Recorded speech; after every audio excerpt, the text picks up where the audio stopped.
Hello, my name is Kaitlin Evans, and I will be doing this project over the African American photographer James Vanderzee. James Vanderzee was born of a middle-class family on June 29th of 1886 in Lenox, Massachusetts. As a young boy, he demonstrated a gift for music and eventually pursued a career as a professional violinist. He also developed a great interest in photography as a young adult and received his first camera at the age of 14. His attraction to photography allowed him the opportunity to grow as a professional artist by first photographing his family in the town of Lenox, Massachusetts, where he grew up. He was one of the first people to own and operate a camera in his town, and with this opportunity he was able to document community life, which he had an aptitude for. Vanderzee moved to New York in 1906 with his brother Walter, where he occupied such jobs as a waiter and an elevator operator to pay the bills. He married his first wife, Kate Brown, in 1907 and took up residency in Virginia for a short time. They eventually moved back to New York following the birth of their first child.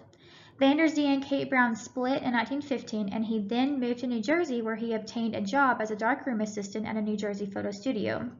He opened up his own photography studio in 1916 at the age of 30. A few years later, he remarried to a woman named Ganella Greenlee. Mr. Vanderzee absolutely adored Ganella, so much that he changed the name of his studio to GGG Studio in honor of her. With the economic circumstances arising in the 1930s due to the Great Depression, Vanderzee's photography business dwindled. His clients and potential clients at that time were unable to afford professional photography work due to their own financial strains, thus causing financial strain for Vanderzee as well. Due to the economic decline, Vanderzee resorted to a 9-to-5 job doing miscellaneous work, such as passport photography and photo restorations. He did this type of work for over 2 decades. In the late 1960s, Vanderzee's work was rediscovered by modern photographers and historians, which led to the exposure of an audience far beyond Harlem, New York. This catapulted his career. Vanderzee reinvented himself by coming out of retirement and started photographing celebrities, whom of which promoted his work through exhibitions around the nation.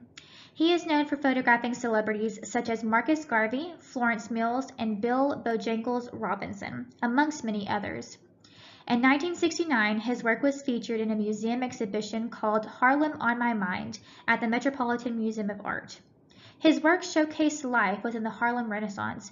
The Harlem Renaissance was a time period that took place from 1918 to 1937, which encompassed African American culture through literary, musical, and visual arts aspects that were used to reconceptualize the Negro stereotype.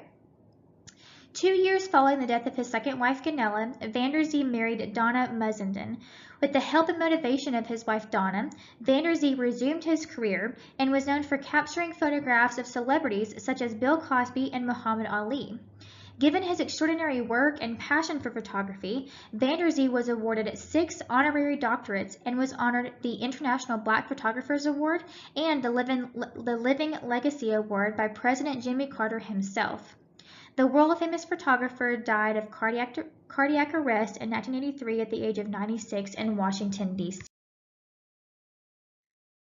James Vanderzee became well known for his tableau-style portraits, tableau meaning he captured figures representing history.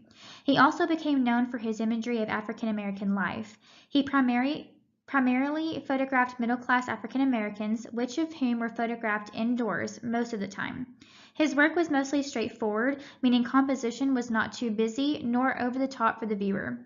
Vanderzee's portraits encompassed every aspect of the Harlem community. He photographed weddings, funerals, special events, and even something as vague and inconspicuous as passers-by living their lives. His work consisted of portraits which embodied gentleness, a sense of history, and an understanding of the life lived by his subjects. The bulk of his work was completed during the 1920s and 30s and served as a tremendous significance within the historic and artistic sectors. While doing research over Vanderzee's work, it was really hard to find just a few pictures to present, as all of his work was amazing. These 3 photographs seem to pop up the most, however. We have the barefoot prophet to the left, future expectations in the middle, and lady with fur coat to the right. I really enjoyed viewing these photographs because they are all very different from one another and embody a different meaning and perspective for the viewer. Even though these photos elude a different meaning, as mentioned previously, these three bodies of work are compositionally gentle and provide insight on the life of an African American individual in the 1920s.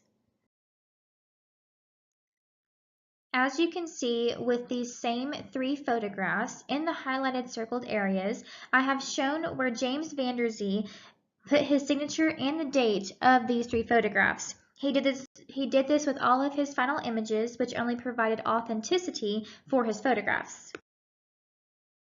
Referring to the middle image, Future Expectations, Van Der Zee was quoted saying, "Being an artist, I had an artist's instincts. You can see the picture before it's taken. Then it's up to you to get the camera to see."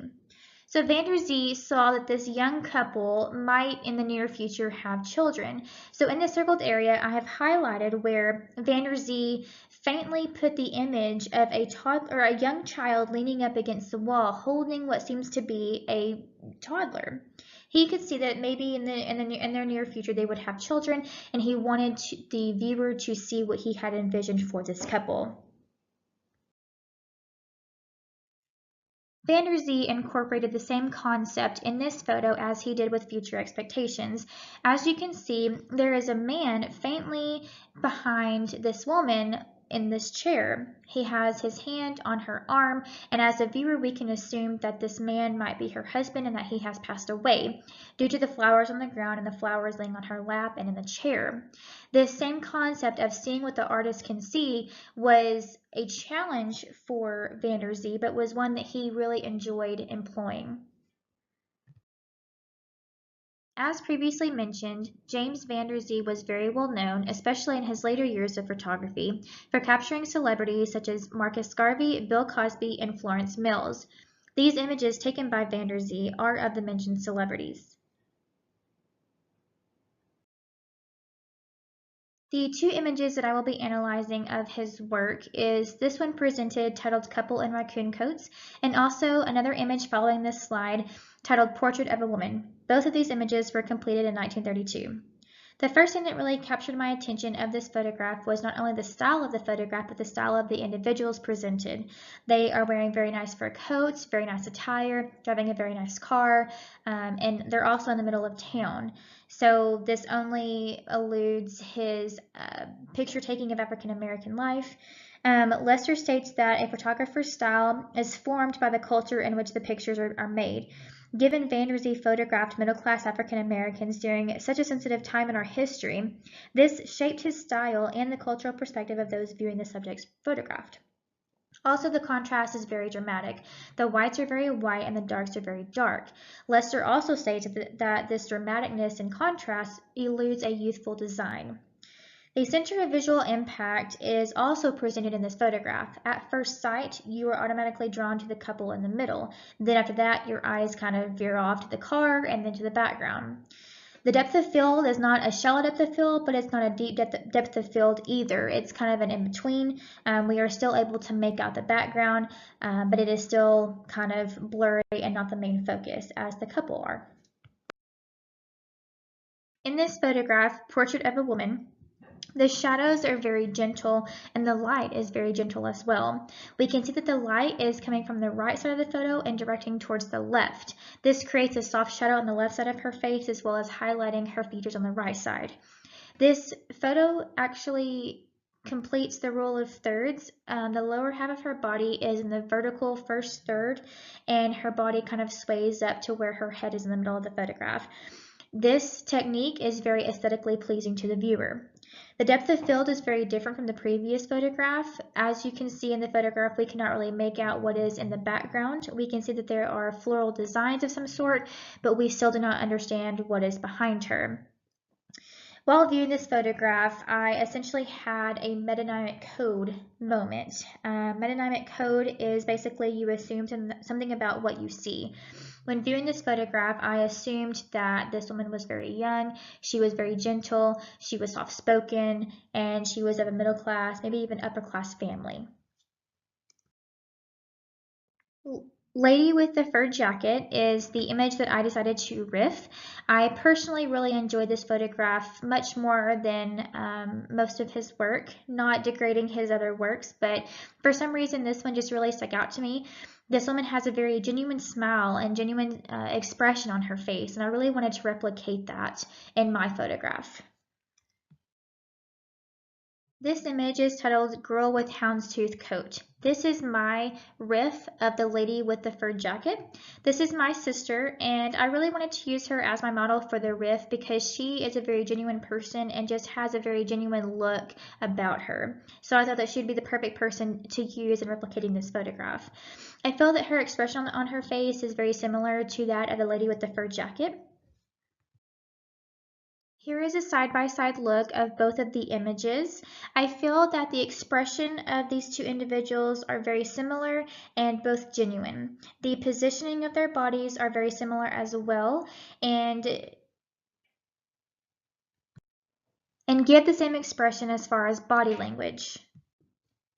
Even though my work could never compare to the legend James Van Der Zee, it was very fun to riff this image. James Van Der Zee was supremely well known for his portraits concerning the Harlem community, as well as his leading role and influential significance within capturing the Harlem Renaissance. He leaves behind a legacy of images so captivating that it's hard to imagine that time period through other bodies of work. When referring to James Van Der Zee's work, Reginald McGee was quoted saying, "In these photographs, you will not see the common images of Black Americans, downtrodden, rural, or urban citizens. Instead, you will see a people of great pride and fascinating beauty." And I believe every photographer should strive to embody and maintain the portrayal of beauty in something rather than the circumstance itself.